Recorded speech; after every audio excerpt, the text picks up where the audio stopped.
Hello and welcome to another edition of the Iain Dale All Talk podcast. I'm Iain Dale. Today we're going to talk to the author of a much-awaited book. It's by Liz Truss, former Prime Minister. Here it is, 10 Years to Save the West, a very, very dramatic title, which we will come to in a minute. Liz, welcome. Great to be on the show. Let's start off by talking about what you talk about at the beginning of the book, the day that the Queen appointed you as Prime Minister. It's quite a saga, isn't it? Because it wasn't an easy journey that you had. No, it wasn't. And of course, we'd been through a very, very intense leadership contest. There was the announcement at the Queen Elizabeth Centre, and all of the time when that was happening, I was hearing different things about what would be expected on the visit to the Queen. You know, I was expecting it would be Buckingham Palace. And then I was told that wouldn't be possible. She was no longer able to travel, so we would have to go to Balmoral. It was absolutely terrible weather that day. And, you know, we drove to the airport, got on the plane, and it was just a terrible storm. And there were moments when we didn't think we'd be able to land. You know, what would we have to do? Would we have to turn back? You know, was there enough? I was thinking, was there enough fuel on the plane? And all the other things were going through my head about what on earth am I going to say? Flyer anyway. Well, no, I'm not actually. I'm not. I was more worried about what I was going to have to say because I needed to make my speech on the steps of Number 10 about what I was planning to do in office. All the things like the cabinet reshuffle, all of those things were sort of playing on my mind. At the same time, was just the very genuine issue of could this plane land? And the pilot eventually found a small gap in the cloud to sort of go through. It was just there. And, you know, we ended up landing and driving to Balmoral. So it was a very will it or won't it happen? And of course, Boris Johnson, as the outgoing Prime Minister, he'd got there slightly before you. And you say in the book that you weren't actually allowed to travel up together, because I think that got some comment, didn't it? Boris wanted to travel together. Did you? Honestly, there was so many it was more, I think, that they didn't want both of us travelling together for obvious reasons. But I get on very well with Boris. I'm not sure. Having him on the plane as well. It would have been a bit of a distraction, I guess. It would have been a distraction. So we drove through what was very, very heavy rain and got to Balmoral and greeted by the Queen's courtiers, essentially. And the meeting with her was just, although she looked frail and she she made a real effort to stand up to greet me. I could see that she was making that effort. In terms of what she said, she was so on the ball, so funny, so specific in what she was saying. She'd obviously followed everything that had happened very, very closely. And I didn't have any expectation that the end was so near. So looking back on that day, it was very, very different from what it feels like now, knowing that was the last official meeting she was to undertake. You'd obviously met her before, but actually being appointed Prime Minister by her, I mean, was that one of those occasions where no matter how used you are to meeting famous people, and there's no one more famous than the Queen, that there's that sort of slight empty feeling in the pit of your stomach, sort of saying, don't do anything silly, don't say anything silly, sort of just let's get this over with? Or was there a real sense of occasion about it? I was very excited. And there was also just a sense of not quite believing it, I think is more. And the whole time had been surreal. And from the start of the leadership contest, being in Indonesia when it kicked off, flying back, the whole thing had been like I was in a film. And that was really, sometimes in those situations you can sort of step back from and think, I can't believe that I'm here. Would a younger me have thought that I would be in that position at Balmoral, being appointed as Prime Minister by the Queen. It was. But there must have been a point in your career. I mean, a lot of people think that all MPs think they should be Prime Minister. In my experience, there aren't that many that think they ever will be. Was there a moment in your political life where you thought, you know what, circumstances right, I could do this, or I want to do this? I think I've always been... So I'm somebody with very, very clear political ideas. It's why I went into politics, because I want to change things. And when I came in as an MP back in 2010, I had a whole series of things that I was passionate about, fixing the economy, education. I kept writing books, coming up with new ideas to do that. And I just thought I will try and do this in any possible way I can, which is why when David Cameron made me an education minister, I thought I'll set to work doing that. And then, and it's so random what you end up doing. I had no idea the morning I was appointed DEFRA secretary that would be in DEFRA. It was only when journalists started shouting at me, "Where are your wellies?" that I kind of got the hint. But this is, so I've not really looked too far ahead. And I think in politics in the last 14 years, it's been pretty difficult to look far ahead, because we wouldn't have predicted anything that go on. But I've never thought, there's never been a limit of what I thought I could do. So I've never been somebody who thought, well, the maximum I want to do is this. I just think, how do we achieve, what we want to see happen in the country? Timing is everything, isn't it, in politics? And you relate, under Theresa May, had circumstances been different, you thought she was going to fire you. Now, definitely. If that had happened, we probably wouldn't be sitting here today with you having written this book. I mean, it's almost a sliding doors moment, wasn't it? And you went on from there, and within a fairly short time, you were appointed Foreign Secretary. And if you have one of the 3 top offices of state, you automatically become a runner and rider, don't you, for any future leadership contest? But was that the moment when you became Foreign Secretary, when you thought, well, play my cards right, this could work out rather well? The thing is, I didn't think Boris would go. Yeah. So my view was that Boris was going to definitely run I thought there would be a 2024 election, and that he would most likely win. So I put it out of my mind, because, as you say, everybody's always thinking about what the future looks like, because that's the nature of politics. It's so deeply unpredictable, and all kinds of people and things can emerge. But I didn't think it was a prospect any time in the short term at all. Let's go. And there was quite a lot to do as Foreign Secretary. Quite a lot. Indeed. Well, we'll talk about that in a bit, but let's talk about the book in general, because having read it, and I think as we sit here today recording this, I'm one of the few in the country that has actually read it, it's totally different to what I was expecting, by which I mean I thought it would be much more geared towards an American market, because I know you're off to America soon to promote it, and I thought it would be much more based on sort of foreign policy. But it's not. It's actually really predominantly about your ministerial career, the different jobs that you held, what you tried to do, what you were thwarted from doing, and obviously a lot on the sort of the time as Foreign Secretary and Prime Minister. What's your aim with the book?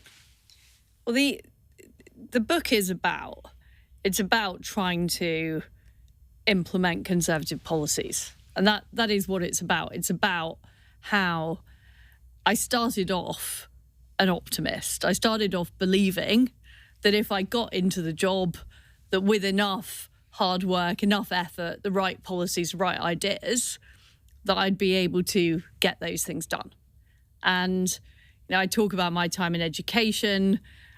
I thought, well, the reason I'm not getting things done is I'm too junior. I'm too low down the cheese chain. I get promoted to the cabinet.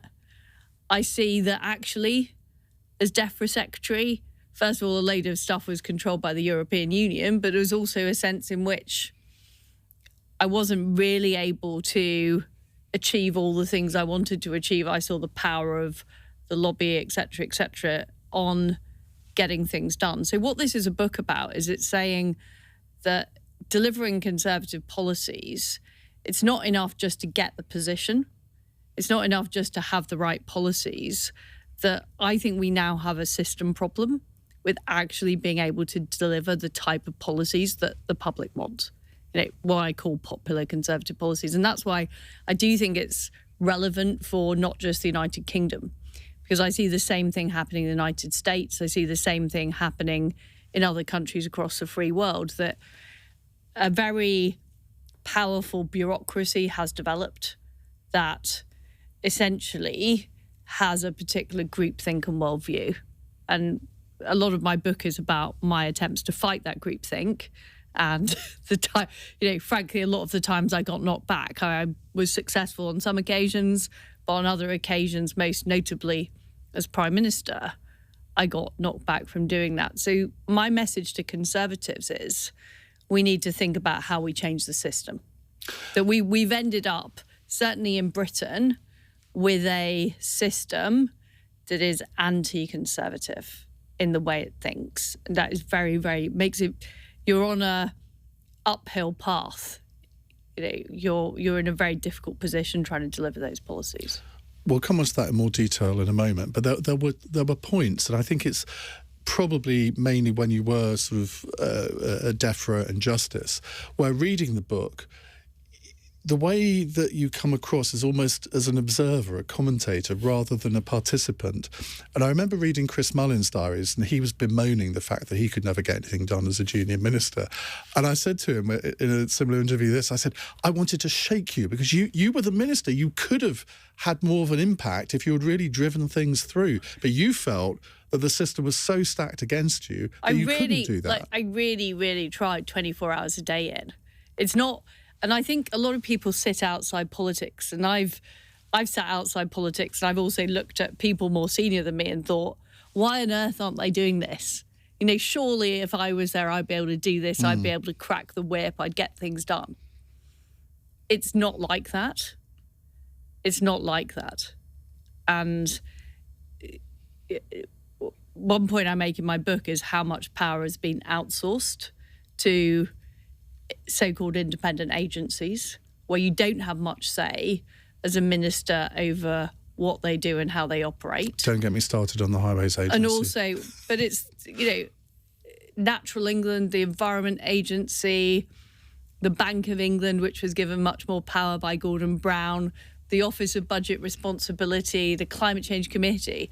There's so many of these things which hem in elected politicians from actually fulfilling their mandate. And the other point is you have an organisation of civil servants who you don't appoint. These are people who are meant to do the bidding of ministers, and many of them do. There are many good civil servants. I'm not saying there is a problem with the calibre of civil servants, but ultimately they know that their future careers are dependent on how they impress other civil servants, not how they impress ministers. And there's very much a tendency of consent and evade. So if they get a policy they don't like, they'll take a very long time working it up, or it will mysteriously get caught up in a right round of other departments. So in every single job I've had, and I think this is true of other ministers, I'm not somebody who's not prepared to take on the system. I really am not. I'm not somebody who's not prepared to have an argument with somebody to get something done. I'm not shy.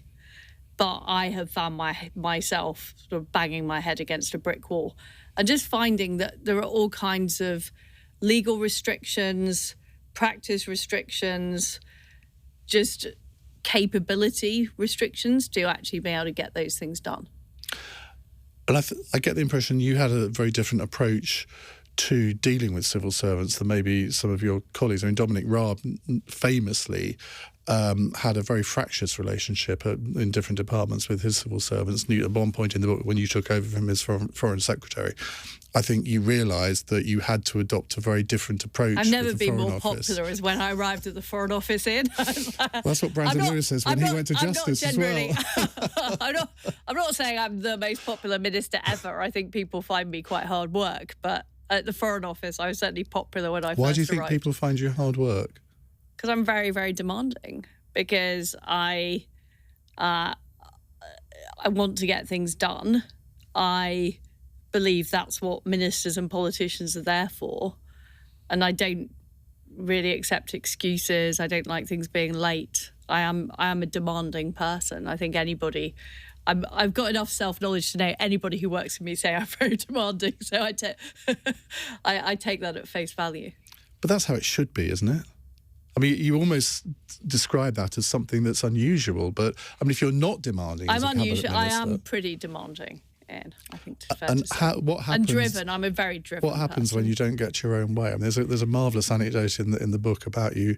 Was it going to some summit and the cars were being held up and you wanted to get out and have a right old scream at the police? It was so frustrating. So this was it was a NATO summit in Madrid, and I just remember the scene now because I'd had to do. It was one of these things that yet another media interviews had been shoved into my schedule, so I was pretty annoyed about that. I'd had to do a down the line interview with the BBC of all people. And so I was already not in a great mood. I had an event that I was attending with the Spanish Prime Minister and the Australian Prime Minister, and I hate being late for things. I think it is the worst form of rudeness, being late. And I only had just enough time to make it. And then President Biden's motorcade came through this, like, just outside my hotel, and I was going absolutely mad. And just, I did threaten. I think I managed to get out of the car to try and take on the Spanish traffic police. And then... Good luck with that. You've attended a lot of summits in your time. I mean, in the EU, NATO, many others. Are they a complete waste of time? I think many of them are a waste of time. I think the UN General Assembly is in particular, it's useful for meeting other people, but the actual purpose of the organisation has been lost in the midst of time. There are some summits that make a difference. So we had a summit in Liverpool just before Russia invaded Ukraine where we agreed on our sanctions policy. And actually, we had very successfully coordinated sanctions after that. So there are some moments where it is important that particularly the free world countries meet together to decide things, but there is an awful lot of hot air at summits. And also there's an awful lot of work created, preparing things for summits, having announcements, having things to say to the media. So I think occasionally they can be useful, but there are probably too many summits, I would say. Let's talk a little about where your politics come from, because you were famously a Liberal Democrat.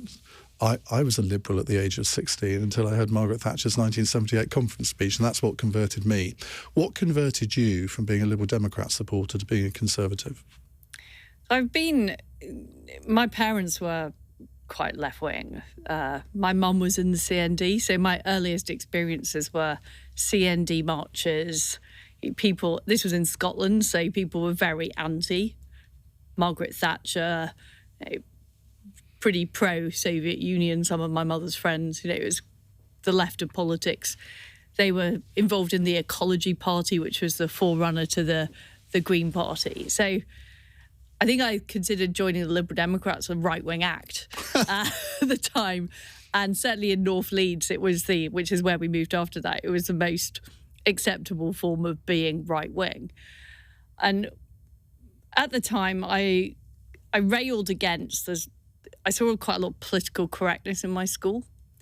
Lessons about anti-racism and stuff like that when some of the kids weren't fully conversant with English and maths. And I thought that was appalling. So I saw a lot of leftyism that I didn't like. And I joined the Liberals as the antidote to that, because I suppose I've always been quite anti being told what to do and believed in freedom. And I think that was my first instinct of getting involved in politics. You mentioned in the book, but you sort of slightly skate over this, that your parents took you to live in Poland for a year at a very young age.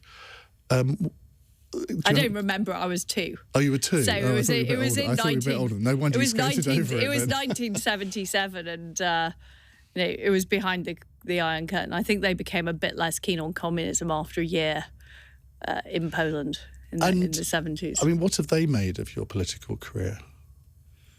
Because presumably they haven't become conservatives themselves. No.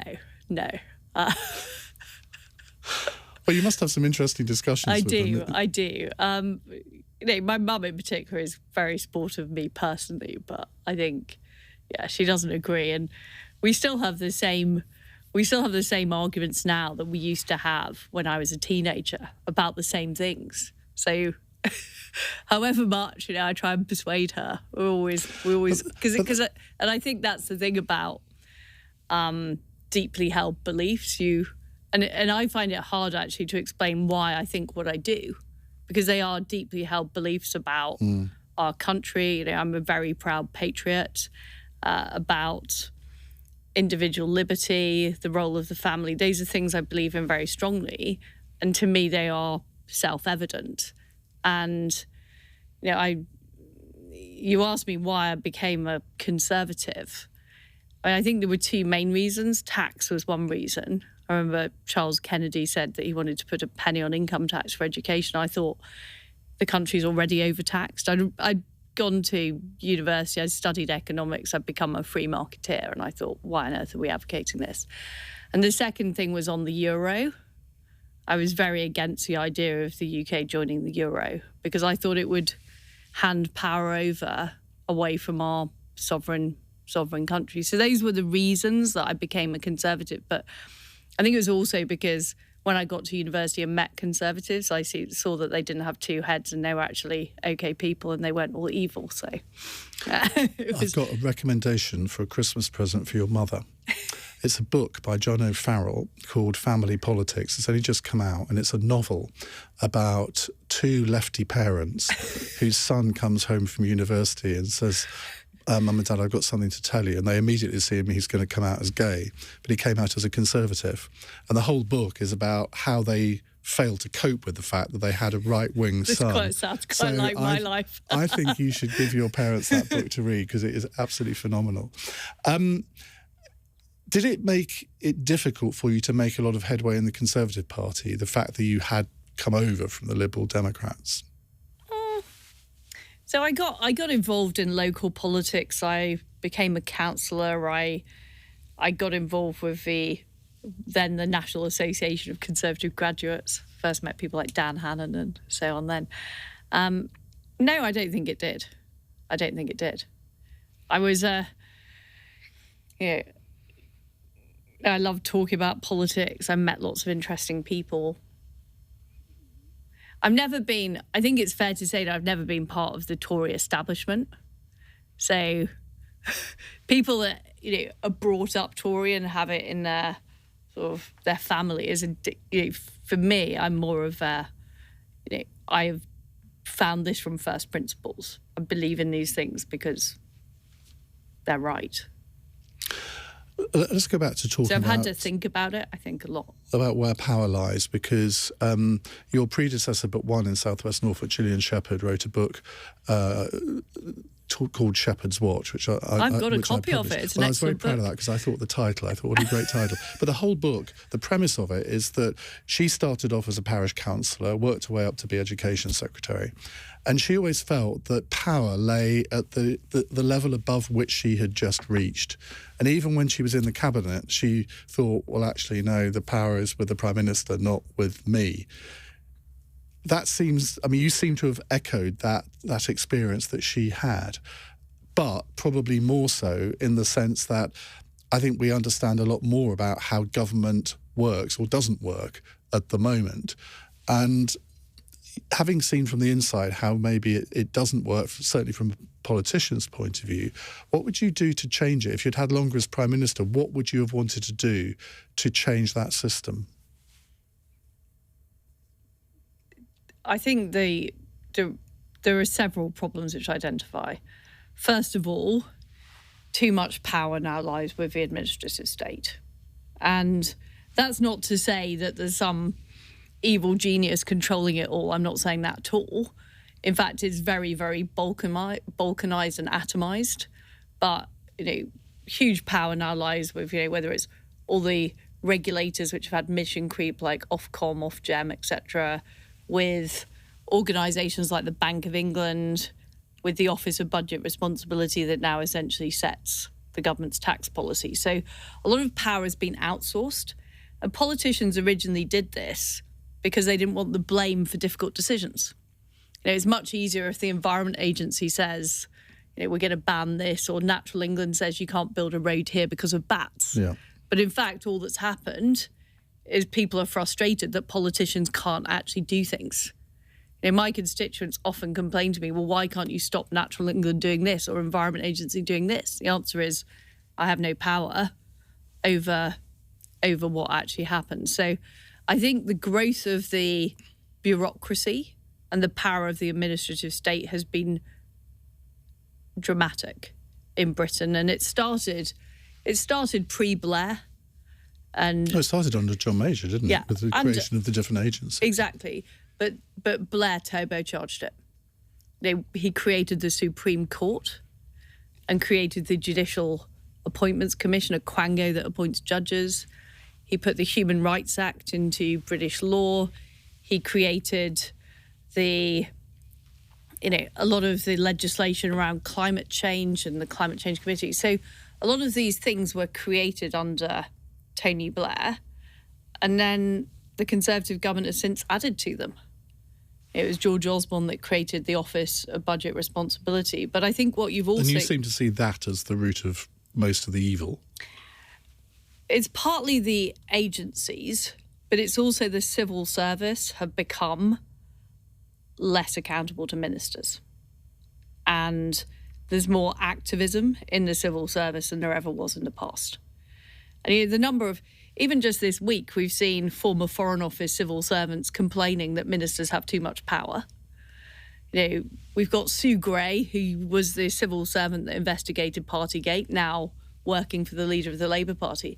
I don't think 40 years ago you would have seen former civil servants being quite so politically active.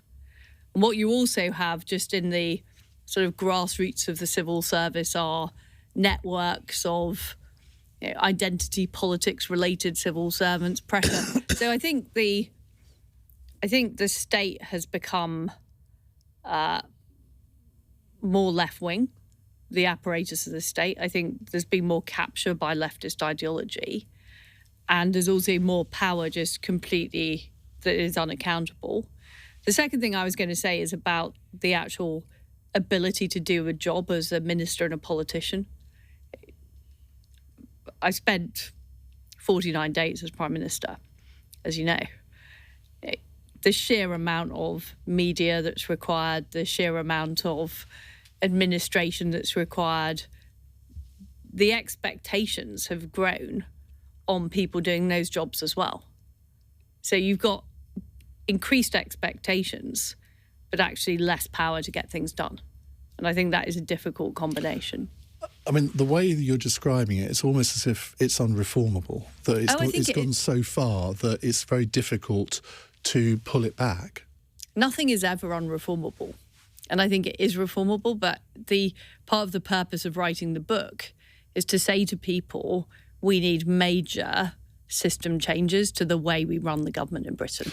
That what we have at the moment does not work, and I do not believe it would work for a future Labour government either. I think the system is not sufficiently accountable to ministers. I don't think ministers, and particularly the Prime Minister, have enough support and resources to do the job in order to deliver what the public have actually asked them to deliver. That's what I think we face. So if your premiership had lasted 949 days rather than 49, how do you think the shape of government or the system of government would have looked after that period? Well, first of all, I think the position I found myself in at the end of 2022 was, the Conservatives already been in government for 12 years. It's harder to get things done at that point. I mean, you might say, Liz, why did you even try and do it? When you just sort of hiding to nothing, trying to do some pretty bold reforms, towards the end of a parliament, with a fractious parliamentary party, and that would be an absolutely fair point. Was it was it even doable? And if it had been somebody else with a different personality, would they have been able to do that? I think that's questionable, to be honest. But with a fresh mandate, I believe that, first of all, we've got more than 500 quangos in Britain. That is ludicrous. We've got to have many fewer of them. But successive Conservative governments say that. David Cameron said that when he came to power. Well, I remember the bonfire of the quangos. Yeah. Do you remember that? What happened to that? Well, what happened was, in the list of quangos, the Forestry Commission was included. And there was a huge outcry because people said we are going to abolish forests, which wasn't the plan. But essentially, I think it was the coalition government at the time, did not follow through on abolishing the quangos. And how many did you abolish at DEFRA or Justice? Well, if you want to abolish a quango, you have to take through a piece of primary legislation. By the way, I would have loved to have abolished the Environment Agency and Natural England. I think they should be those decisions should be locally, democratically accountable to local government. I would have loved to abolish them. But what would I have had to have done? Well, I would have had to have got a piece of primary legislation approved to abolish them. How long would it take? It would take a year to even get that through the internal government processes. Then it would probably take 2 years to pass the legislation. And meanwhile, you'd have had attacks from the left saying Liz Truss wants to abolish the environment. Liz Truss wants to let oil spills around the country. Liz Truss hates bats. There would have been all this sort of stuff. And I can tell you that very few prime ministers would have actually allowed that to happen. I mean, I remember when I was Equality Minister, I wanted to abolish the Equality Act. I had discussions with Number 10 about abolishing the Equality Act because I think it's a terrible piece of legislation that embeds identity politics. It says whether you're a woman or whether you're black or whether you're gay is more important than what your talents are, what your capabilities are. I wanted to abolish that act. And Number 10 said, no, we do not have the political bandwidth to do this. We don't. And this is the thing, as a Secretary of State, if you put forward some controversial proposal, the Prime Minister knows full well that there's only about 3 things they can achieve realistically. So you don't have that power. Do you think you became a bit of an irritant to some Prime Ministers? Oh, definitely. Yeah. I mean, that does come across in the book, that you almost relish that.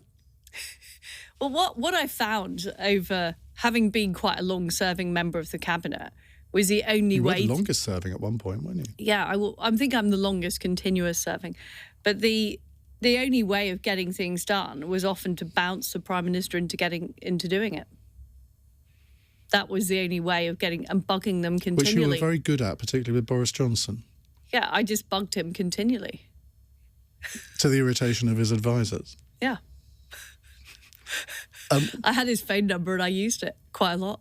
Give me one example of where that worked really well. That's your tactics. Well, the Australia trade deal was where there was a lot of resistance to doing this in government. A lot of resistance. People like Michael Gove, George Eustace, a lot of the Conservative. A lot of people who wanted to stay close to the EU didn't want to see it happen. It wasn't a popular policy. Trade is never popular because you're taking on some quite big vested interests. Why would Michael Gove be against a trade deal? Well, he said at the time that he was concerned about animal welfare standards in Australia. So he was concerned that they were, treating sheep in a wrong way, etc., etc. Now, my view is the Australian animal welfare standards are absolutely fine. They're not the same as Britain, but if we're going to insist on regulatory harmony with the rest of the world, we're basically creating a big form of the EU. But how did I get Boris to agree to this? Well, the answer is I got things ready. I made sure there was a great deal on the table, so that it was irresistible. And then I bugged him until he agreed to it. I remember this was after thank God Boris was okay after COVID, but I remember getting him to sign off the start of the American trade deal while he was still in hospital recovering after COVID. Because his advisors weren't there. You were bugging him in hospital. I know, it's quite bad, isn't it? But I was determined to... What I'm saying, Ian, is I was determined to get things done. And part of what I'm trying to tell people about is... I think sometimes people think, why is the Conservative Party not dealing with illegal immigration? Why is the Conservative Party not cut immigration? Why is the Conservative Party not cut taxes? Why haven't we reformed welfare? I want to explain to people just how much pushing is required to even get things like the Australia trade deal done. That is the resistance in the system. Many departments across Whitehall didn't want to see an Australian trade deal. Every time any documentation ever went to BEIS, which was the business department, they would start talking about climate change and how it would damage our climate change targets if we did a trade deal with BEIS. So every department in government has got a reason not to do things, and that just provides a huge body of resistance to change. And my big feeling about British politics is people voted for change in 2016. They voted again for change in 2019, and we still haven't changed enough. And part of that is the resistance of the system to that change. You also have some fairly critical words to say about the sort of commentariat, whether it's political or economic. And when you look at the trade deals, for example, which, I've always gone from the point of view, well, a trade deal is better than having no trade deal. Obviously, it's got to have advantages to your own country, otherwise what's the point? But the economic establishment just don't seem to see it that way. And it reminded me back in the early days of the Thatcher government when you had 384 economists writing to the Times saying her economic policy was going to result in 5 million unemployed or whatever. And you had the same kind of resistance, didn't you, from particularly the economic establishment, but also from many of the political establishment? Well, I think we've been living through a period of economic consensus. And it's been a consensus that believes in big government. Government is now 45% of GDP, high taxation, high regulation, close alignment with Europe, high immigration. Those are all the basic tenets of the model, the economic model Britain has been following. And it hasn't worked. We've seen economic stagnation over the last few decades. And that was what, I took on in the leadership election. And I specifically said, we need to deal with the economic establishment. I think part of the problem was that I'd obviously flagged up to them that I was wanting to take on those basic ideas. And it's interesting because in the 80s, Thatcher won the argument and Reagan won the argument about supply-side reforms, deregulation, privatisation, things like using our domestic energy supplies. And then we got hugely complacent. We've forgotten a lot of those lessons.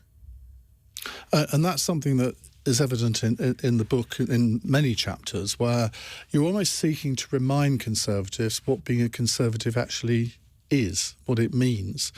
And you don't actually say it, I don't think, but you're almost accusing the Conservative Party of moving away from its core beliefs and core tenets to become some sort of amorphous blob that can include sort of people who aren't really Conservatives.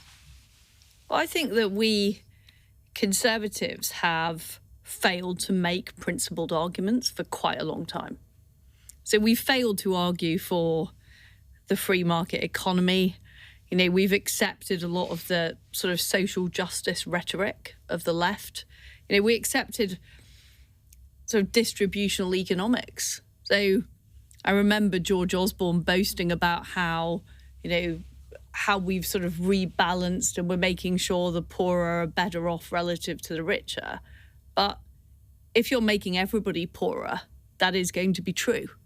So we and back when Cameron was talking about sharing the proceeds of growth and general happiness, we stopped making the argument about economic growth and free markets actually delivering for everybody.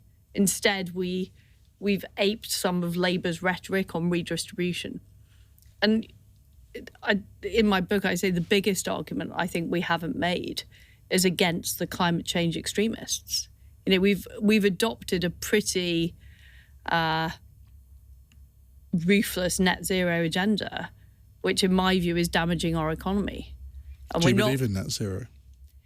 I believe in man-made climate change. What I don't believe in is the UK acting unilaterally and outsourcing carbon production to the likes of China. So we've now got a situation where China is building 2 coal-fired power stations every week. We have now closed down our last virgin steel mill, essentially because of our net zero regulations. And I think that is economic suicide. I think it's economic suicide. And I think the best way to achieve a cleaner environment is through better property rights, free market policies, not through government dictated restrictions, which is what so what I'm saying is on a number of issues, and also on the transgender issue. Now, I was the equality minister that stopped gender self-ID. But before that, a Conservative government was actually going to legislate to say that you could self-identify as a man or a woman with no medical checkups or safeguards. I think that's extraordinary. So on so many of these arguments, it seemed to me that Conservatives wanted to appear fashionable rather than actually basing what we were doing on their principles. So it's a collective failure of leading Conservative politicians over the last 14 years to effectively make the case for conservatism. I'd go back further than 14 years. I think this started in the late 90s, early 2000s. I think it started when we accepted the Blair agenda. When people said Blair's the master or, I'm the heir to Blair, we accepted things like the Supreme Court being established after 1,000 years of history where we had a Lord Chancellor in charge. We accepted this new Blairite Because you say in the book, had you had longer, you would have reversed all of that and gone back to having it certainly would have lords. taken a lot. I think we should. This book is future-facing. This is the agenda I am advocating that Conservatives adopt if we want to make Britain successful. And what about your role in that? Because obviously the book's coming out now. We've got an election at the end of the year. You're standing in that election, I'm assuming. Yes. Although we've had a lot of MPs say that they are going to and then change their minds, but you're not going to change your mind on that. I'm standing, definitely. Can you foresee a scenario in the future where you come back to frontline politics, by which I mean become a cabinet member or even run for the leadership again? I mean, I'm not... This book is about trying to say what the problem is and what we Conservatives need to do about the problem. And what I'm advocating is we should adopt this in our manifesto. We should be honest with the public. We should say, over the last 14 years, we've achieved many things, whether it's Brexit, whether it's education reform, whether it's the trade deals we've done, whether it's standing with Ukraine, leading the world on that. We've done a lot of good things, but we should acknowledge that we have failed to reform the governance of Britain itself. And that is why things, frankly, aren't working as they should. And we should say we are now prepared to be bold and change things. Because Keir Starmer is going to be terrible. The administrative state... or would be? Well, would be. I mean, he's... Well, you said is. Well, I meant would be. Forgive me, Freudian slip. But the point is, he would put the administrative state on steroids. They've already said they're going to give more power to the OBR. We've got these left-leaning former Foreign Office civil servants say, give more power to the Foreign Office bureaucracy. They'll probably want to give more power to the Home Office and the the courts, etc., etc. So what we know is that if Keir Starmer got into office, things would get worse. So I think as Conservatives, we have to start being honest about what the problems are and how we fix them. And that's what I care about, because what I feel about my time as Prime Minister is during the leadership campaign, I was talking about we need to change things in Britain, that the country has been stagnating, that things don't work, we need serious change. And that is what I tried to deliver. Clearly, I didn't have enough support, I didn't have enough time. There were some really quite large forces amassed against me. But I don't think that fundamental point is wrong. But the conclusion I've come to is that if there isn't a wide enough understanding of what the problem is, it's very hard to advocate a solution for it. So what I really want to do is to try and have that discussion about what is wrong. The reason I asked the question was because this book, to me, seems to be the sort of book that an American presidential candidate writes before they decide to stand to be president. I mean, even the cover... You just said it wasn't very American a minute ago. No, not in content, but in style. And it strikes me that the whole message from this book is that you have unfinished business.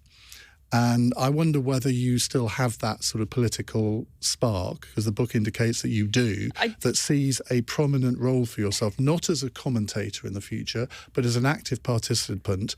I mean, if the Conservatives lose the next election, would you want to play an active part in a future Tory administration? I definitely have unfinished business, definitely. And I think the Conservative Party has unfinished business. I think if we're honest with ourselves, we haven't done enough to reverse the Blair legacy. That is what we need to be. And you clearly see Rishi Sunak as part of that. What we need to be honest about. I mean, I've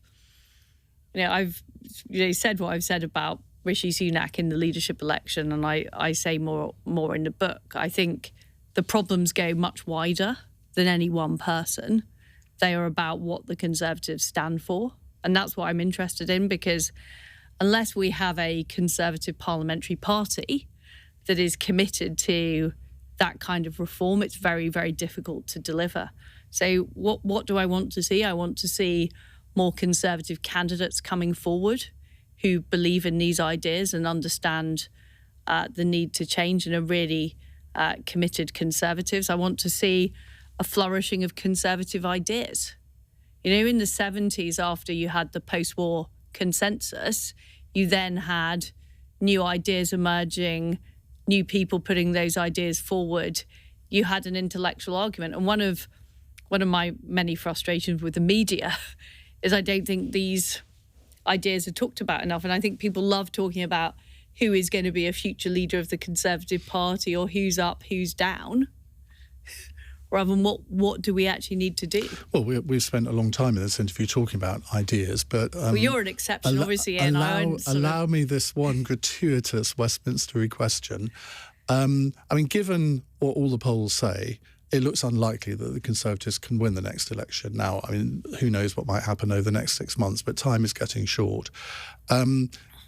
After the election, assuming that there would be a change in leadership, and so I'm falling into the trap here, would you rule yourself out from standing in that leadership election? I'm not. It's a simple question. I can be clear. I'm not writing this book to run a leadership campaign. I've been there. I've got the T-shirt of having done that. I think bigger changes are needed. And I said in my speech in CPAC, we need a bigger bazooka. We need more strength on our side of this argument to be able to make the argument, and that's what I'm interested in. I see myself as part of the Conservative movement.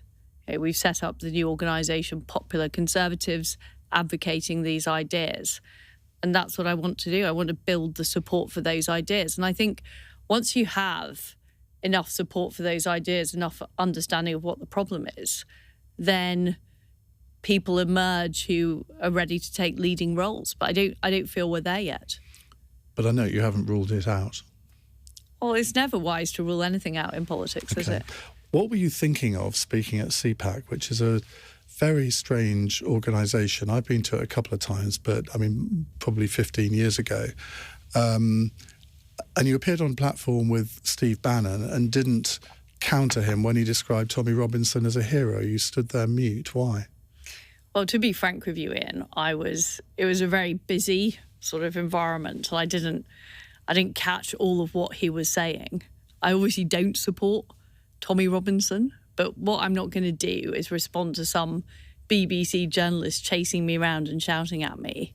And I just think it's one of those things that the lefty media love to kind of attack Conservatives and claim that Conservatives are associating with, bad right-wing influences at the same time as lauding the likes of Jeremy Corbyn and people that support Hamas. But I'm very clear I don't support Tommy Robinson. I mean, just wasn't, you know what these things are like when you're doing media and you sort of sometimes catch half of what somebody's saying, and that was the genuine situation. When you use phrases like the lefty media, I mean, okay, some of the media is left-wing, some of the media is right-wing. You can't just describe the whole of the media as being on the left, can you? I think the media has moved to the left, and I think the fashionable consensus now in Britain is further to the left than it was 20 or 30 years ago. I think that's fairly incontrovertible. I mean, we have the highest taxes for 70 years. We have the government spending 45% of GDP. Fault. That's the government's fault. But many in the media are describing that as right-wing. That's not right-wing. So what you're trying to do is essentially pull things back from where they've got to, pull them back, well, if not to the centre, but at least further to the centre than where they are at the moment. Because I believe that Conservative policies like free enterprise, free speech, patriotism in the nation state are actually good for the country. And I believe it's what people actually want. I think there are a large number of people in Britain who want things to change in that direction, but aren't given a voice. And I do think there is I've talked about the sort of the elite or the media class, the M25, the fashionable London dinner parties. I think those people are quite out of touch with what many people across Britain are actually thinking. Do you think you were in touch with what people were thinking when Kwasi Kwarteng brought in the mini budget, which you talk about in detail in the book? I mean, sort of no holds barred, really. And I think a lot of people listening to this will really want to understand what your thought process was there and why you think, in the end, it proved to be totally unacceptable to what we've already talked about as the economic establishment. So people are frustrated in Britain by the fact that the economy hasn't been growing. That means there's less money in everybody's pockets, and it also means there's less money for public services. Now, in many cases, public services need reform, but we also need to be able to fund, our defence budget. There are all kinds of things we need to be able to fund. So I'm all for reforming the public services, but we do need enough money coming in. And, why is the economy not growing enough? Well, my answer is we're overtaxed and overregulated. And that is what the mini budget was starting the process of sorting out, along with getting on with things like fracking, which would make energy costs cheaper, getting on with holding welfare costs down so that more people go into work. That was the intention. So it was a combination of tax cuts, supply side reform, and keeping control of public spending. I think the results of that are absolutely what the public wants to see. Now, if you poll people, would members of the public love everything in it? Not necessarily. But would they like the results of it? Yes. So that is why I believe it was a fundamentally good package that would have put Britain in a better position. But was it too much too quick? Well, I dispute it was that much, to be honest. I mean, the biggest measure in it was holding down corporation tax. So that was not increasing corporation tax from 19% to 25%. And what we've seen since corporation tax has increased is we've seen companies like AstraZeneca going elsewhere because corporation tax in Britain is now not very competitive. So, was there too much in it? Could there have been less in it? The main measure we were forced to reverse was actually the corporation tax measure, which was probably the most important. It's just you've said this in public and you say it again in the book that you and the Chancellor weren't warned about some of the consequences that the LDIs, which I still, even despite your very eloquent explanation in the book, I still haven't got a clue what they are. And let's not go into it here. I was just about to. No, right, no. You've got, let's not, because it'll take 5 minutes and it'll bemuse people. But it is quite important, though, because what we were facing was a 2008-style financial crisis, as happened with the credit default swaps, because pensions and funds had invested in these very risky investments. It was a tinderbox waiting to happen, and we were told nothing about it. And I think that's a huge problem.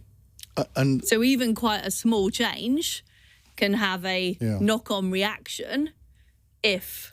But I just remember that day...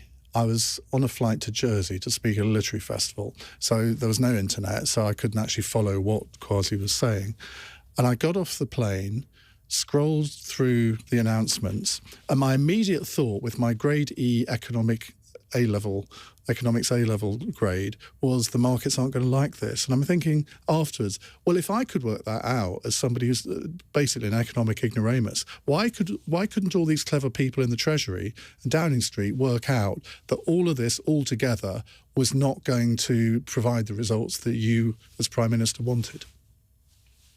Well, I don't agree with that, Iain, because those measures, if they'd been left in place, I believe would have resulted in the economy being in a better position than it is now. Well, I agree with you, but not if they were done all together. I mean, all of the measures that you announced in that budget, I could personally accept every single one of them. Why not do them straight away? Because you didn't learn from Margaret Thatcher, because she was a pragmatist and she didn't do everything straight away, did she? She had a lot longer. We were 3 years into a parliament. Where economic growth had been stagnant, energy costs were rising, we had a huge problem with inflation, and we didn't have, frankly, the time to... We had two choices. We either did nothing, and we ended up, frankly, roughly where we are now, or we tried to change things. And to have a change that would have had an impact in 2 years' time, you need to get on with it straight away. I mean, that was what I said. I was very upfront about this during the leadership election. I said we needed to act quickly. I was concerned about the lack of economic growth in Britain. I was worried the country was uncompetitive. These are the things that we needed to get on with. And,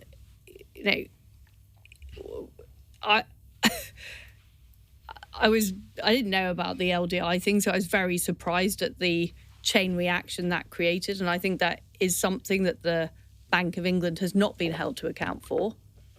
The Bank of England also, the day before the mini-budget, didn't put up interest rates as much as expected, and also announced, £40 billion of gilt sales. So the Bank of England were not supporting in their actions what the government was doing. But to me, there were two alternatives. You either didn't do enough and continued to manage a situation which was not going in the right direction, or we tried to change things. But the result of this is, instead of people on the left blaming Margaret Thatcher for every economic ill in our society 30 years after she left power, what they're doing now is blaming everything that's wrong in our economy on that mini budget, aren't they? Now, that must sort of anger you to an extent, because you can question some of the measures, you can question their impact, but to blame everything but it's on not that budget, what they're saying is not borne out by the facts. It's a smear. It's a smear. Why is nobody countering that smear? I mean, you are obviously by writing the book. I'm countering it. A lot of economists have countered it. A lot of when I meet people, quite often out canvassing or out on the street, people will say you did the right thing. So I think a lot of the public understand what I was trying to do, but the left have, in the same way as they sort of say, government was trying to abolish the forests or they're trying to do this, they're trying to smear me with economic results that are I'm clearly not responsible for. Why are people, currently struggling? Well, very high energy bills. Why is that? Well, we haven't done things like fracking, which we should have done, which would have made energy cheaper. They're struggling with the cost of living. Why are we in that position? Answer is Britain's economic growth has not been enough. And whatever mistakes I may have made, and I'm not saying I haven't made mistakes, I did not cause Britain's lack of economic growth. I tried to fix it. I tried to start the process of fixing it. You talk quite movingly in some ways about the decision that Kwasi Kwarteng had to go as Chancellor. He was at the IMF at the time. You had asked him not to go to the IMF, and I suspect that's a decision he may have come to regret. He's one of your closest friends. I mean, that must have been an incredibly difficult time. It was very difficult. And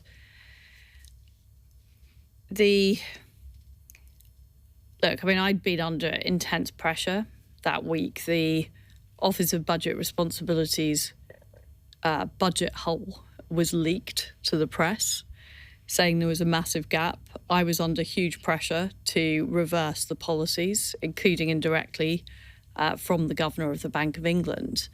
And what I was very worried about, and what I'd been warned about, was the idea that Britain would no longer be able to fund its debt. And I couldn't allow that to happen on my watch. And that is why I took the action I took. I absolutely hated having to reverse the policies. That was deeply painful. And I felt that in order to create that stability, that Kwasi would have to go. But I didn't like doing that at all. Have you ever seen the film A Very British Coup? Chris Mullin? No, I've heard about it. I've heard about it. I've read his other book. There are slight echoes to that here, where the very left-wing Labour Prime Minister in that book and film was told, effectively, unless he changed course, he would be brought down. Now, I'm not saying that the Governor of the Bank of England sort of phoned you up and said, unless you change course, that I will make sure this is curtains for you. But there was, and you effectively, you don't actually say this in terms, but you more than hint at it, that there was an economic stitch-up. Do you believe that? I believe there are a group of people who, they work in the Treasury, the Bank of England, the Office of Budget Responsibility. They have a similar worldview. It's groupthink rather than a conspiracy, but they believe in the current economic model Britain has. They believe in the economic consensus. They essentially believe, in my view, in managing decline. They don't believe it's possible for Britain to be hugely successful outside the EU. They don't want to see us diverge. They don't want to see us cut taxes and regulation. And they don't like being challenged. And what I did is I challenged them. I mean, maybe it was just, it wasn't intentional, but during the leadership election, when I said, we have got a problem with the economic establishment in this country, maybe that's when they sort of set their sights on me, or certainly weren't very keen to help. You can understand that on some level, I guess. Do you believe Andrew Bailey should still be Governor of the Bank of England? No, I don't. I certainly think there should be a proper investigation into what happened in September 22 and the actions the Bank of England took. But, the difficulty is the way that Gordon Brown set up the independence of the Bank of England in the statute books means it's very hard to move a Governor of the Bank of England on. But I think big mistakes have been made with monetary policy. I think interest rates were too low for too long. I think quantitative easing has done a lot of damage to our economy. And I think I'm not advocating going back to the situation that we saw in, pre the Independent Bank of England, where chancellors were setting interest rates. But I do think that democratically elected ministers should be responsible for managing fiscal and monetary policy. And what's now happening is the Bank of England is managing monetary policy and fiscal policy is having to follow. And fiscal policy is straitjacketed because it's the Office of Budget Responsibility, yet another independent body that set the parameters. And I think you've got to ask, is that really democratic? And you would like to see the back of the OBR as well? Yes. I would like to see the back of the OBR, and I would like to see the Bank of England more accountable, and a clear division between the operations of interest rate policy and the strategic decisions about monetary policy. I think strategic decisions about monetary policy are a political decision and they should be in political hands. Just going back to Kwasi, who, as I say, was one of your closest friends, I noted in the acknowledgements that you said he had read all the relevant chapters in this book. Does that indicate that I'm not going to hold him. I'm not going to hold him to that and say he's responsible for all the spelling errors and things. No, but it indicated to me that maybe there's been a bit of a warming of the relationship, because obviously after something like that, it's going to take time to rebuild relations. I don't see Kwasi particularly often, but he did very kindly read those chapters because I wanted to make sure that I wasn't sort of telling tales out of school. He didn't say, I can't believe you said that, Liz. He said I was very honest, is what he said. Right. Joe Biden, of course, it's unusual for a foreign leader to intervene in the domestic affairs of another country. He slagged off your mini-budget as well. When you heard what he had said, what was your immediate reaction to that? Well, at the time, it was sort of add it to the list because it had already been criticised by the IMF, a lot of the other parts of the economic establishment around the world. But it was, I don't think Biden has been particularly supportive to the United Kingdom. I think he's often on the side of the EU. And I certainly think I would like to see a new president in the White House. His name is presumably Donald Trump. It has to be. And I mean, you've met Donald Trump on I think several occasions. What do you make of him? I mean, in your personal dealings with him. There's a picture in the book of you sitting with him and one or two other people in the White House. Tell us something we don't know about Donald Trump. I think you probably know all there is to know. Well, he's quite free with his sheets. The thing I would say about Donald Trump is that because I served as Secretary of State under both Trump and Biden, and Trump's policies were actually very effective. If you look at his economic policies, and I met his regulatory czar, I travelled around the United States looking at what he'd done.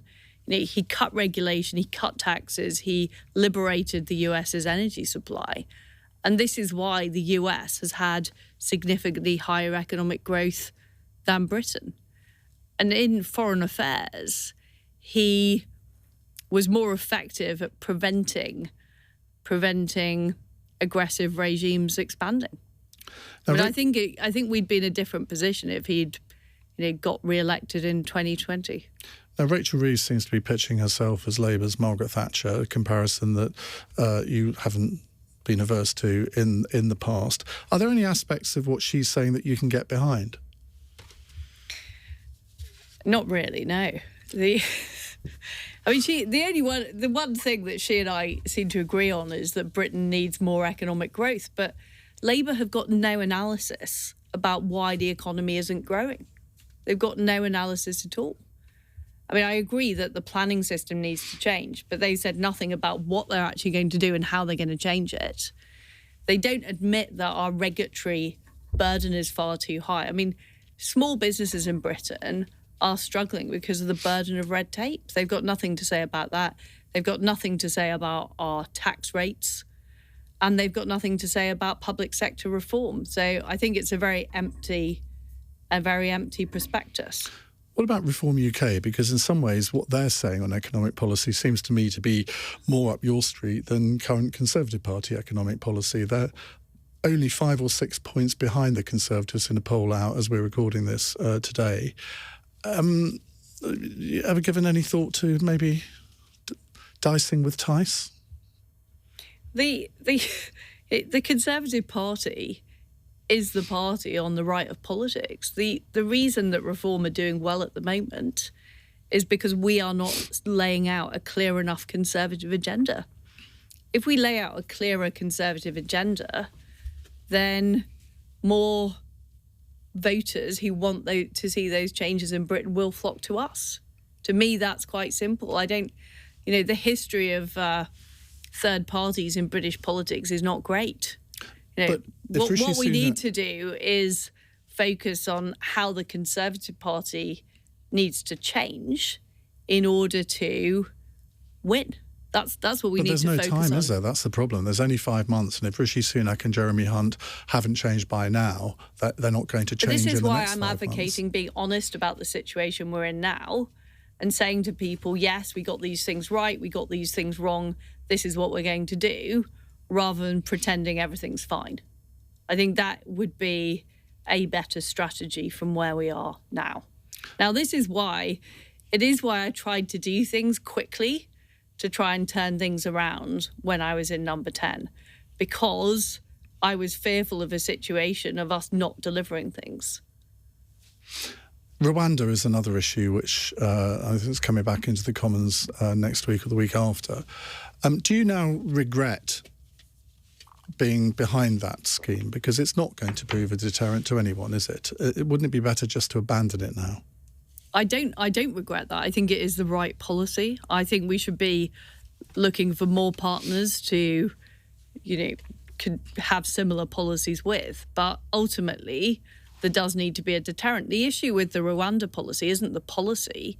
It's the fact that it's been stopped by the courts. And I'm afraid we're going to go back to the 2005 Constitutional Reform Act that created the Supreme Court, the Human Rights Act, all of these bits of legislation which we should have fixed. We should have fixed this back in 2010. I admit Nick Clegg was a bit of a problem. But we should have fixed this stuff back in 2010, because now we are finding that policies that are popular with the public, that are legitimate, we are not able to pursue them because of the courts. And I think that is a problem. You talk about this a bit in the last chapter of the book, but I believe that defence is going to be the big political issue of the next 10 years, yet people don't seem to have realised that yet. We're going to have to spend a lot more money on it. We are getting to a situation where you can envisage a major conflict breaking out. Defence spending is due to go up, but to my mind, not quickly enough. Do you agree with me that this is going to be one of the biggest issues for politicians to grapple with, and are we up to it? I do agree with you, and I think we're in a horrible combination now of the 1930s and the 1970s. Yeah. And you can see the parallels, of Putin with Hitler and what happened in the 30s. And we're not spending enough on defence. And this is true across the whole of NATO, but it's also true in the UK. And if you look at our public spending, over the years, we're spending more and more on welfare and health and less on areas like defence, areas like the Foreign Office. And these are very, very important parts of defending our country and representing Britain. And this is, I'm slightly back to my point about this is why economic growth is so vital. Of course, we need to reform our welfare system. Working age benefits are now at £100 billion a year, while many people aren't working. That is a huge problem. That needs to be reformed. But we also need to get our economic growth up. because we're not going to be generating the income to pay for our defence, and it's getting squeezed. Just to conclude, how big a toll have the last few years taken on you personally? Because it's been a roller coaster ride. That's one way of putting it. You admit in the book there were tears on various occasions, understandably so. Do you have what Churchill would describe as dark days when the black dog descends? Because I've always found you to be a very optimistic, a very sort of bubbly person, yet there must have been some very dark days along the way. I am an optimist. It's a terrible habit, I think, being an optimist. It was,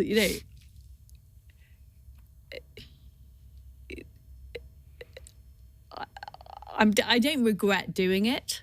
I don't regret going for it. I think you have to take opportunities. There were some bits that were very difficult in Number 10. There have been difficult bits since, but I think I've learned a lot from it.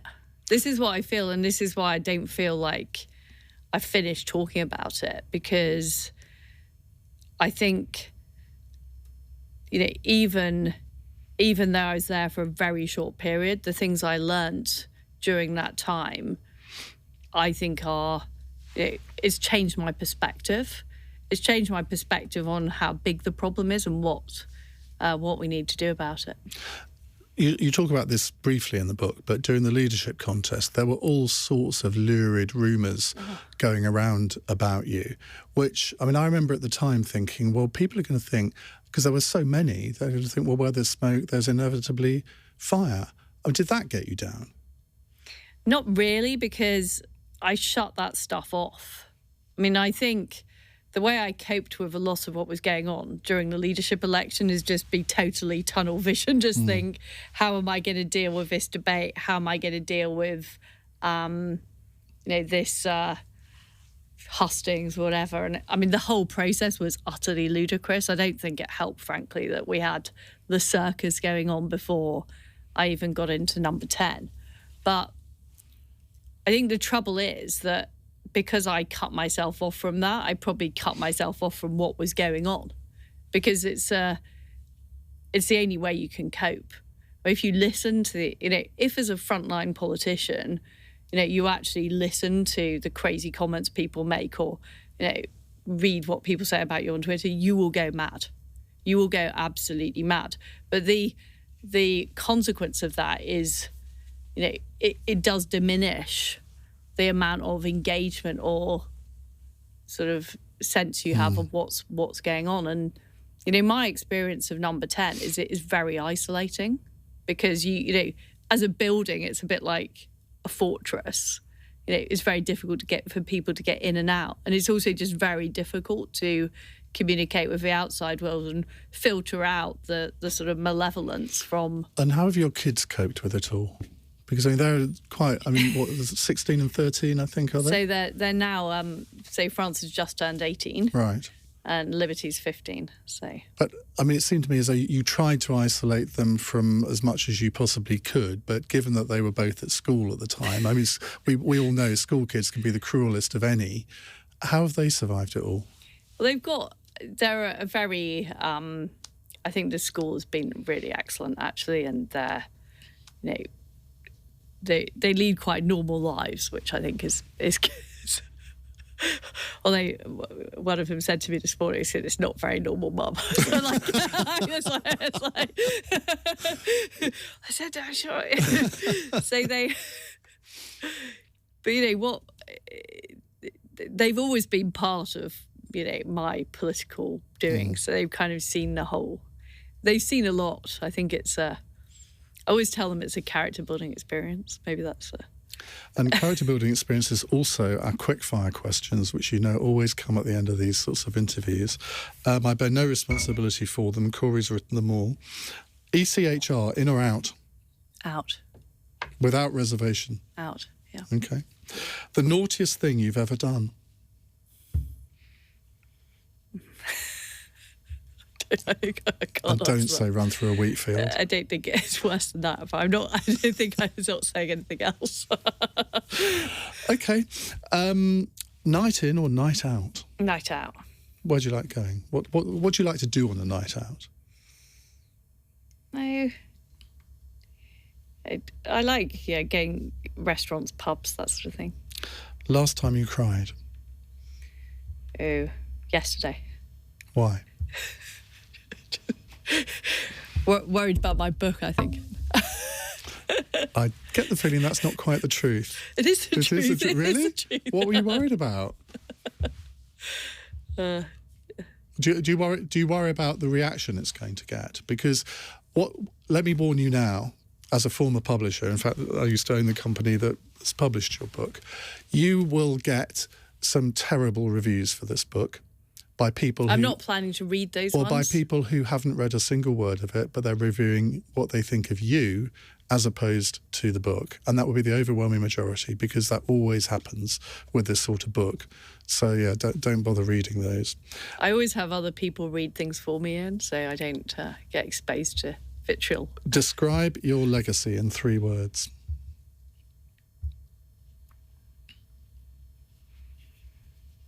I don't like to have a legacy because I'm not dead. Okay. The best That's job, more than 3 words. Best job in government. Chancellor of the Exchequer. No, one that you've done.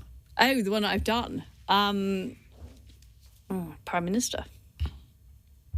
Can you honestly say that? Because honestly. From the book, I thought you were going to say International Trade Secretary, because that seemed to be the one that you really enjoyed, possibly even more than Foreign Secretary. But you would still say Prime Minister despite how it ended. Definitely. Okay, final question. What score would you give Rishi Sunak out of 10? I